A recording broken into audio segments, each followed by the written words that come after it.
ആലപ്പുഴ നഗരസഭയ്ക്ക് ഐക്യരാഷ്ട്രസഭയുടെ അംഗീകാരം നേടിക്കൊടുത്ത തോമസ് ഐസക്കിന്റെ വികസന ഗാഥ 2017 നവംബർ 29 മാതൃഭൂമി ന്യൂസ് നൽകിയ റിപ്പോർട്ട് കാണാം. 5 വർഷങ്ങൾക്ക് മുമ്പ് വരെ മാലിന്യത്തിൽ മൂക്കുപൊത്താതെ ആലപ്പുഴ നഗരത്തിലേക്ക് പ്രവേശിക്കുവാൻ സാധിക്കുമായിരുന്നില്ല. എന്നാൽ ഇന്ന് സ്ഥിതി മാറി. വൃത്തിയുടെ കാര്യത്തിൽ ആലപ്പുഴ പത്തരമാറ്റാണ്. ആലപ്പുഴ MLA കൂടിയായ ധനമന്ത്രി TM തോമസ് ഐസക്കിന്റെ നേതൃത്വത്തിൽ നടപ്പാക്കിയ ഉറവിട മാലിന്യ സംസ്കരണ പദ്ധതികളാണ് മാലിന്യപ്പുഴയിൽ നിന്ന് ആലപ്പുഴയെ ശുചിത്വ നഗരമാക്കി മാറ്റിയത്. വർഷങ്ങൾ നീണ്ട ഈ പ്രവർത്തനങ്ങൾക്കുള്ള അംഗീകാരം ഇപ്പോൾ ഐക്യരാഷ്ട്രസഭയിൽ നിന്ന് ആലപ്പുഴയെ തേടിയെത്തി.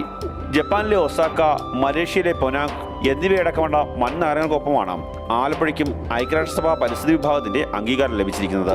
ഖരമാലിന്യ നിർമ്മാർജ്ജന രംഗത്തുള്ള നേട്ടങ്ങൾക്കാണ് പുരസ്കാരം.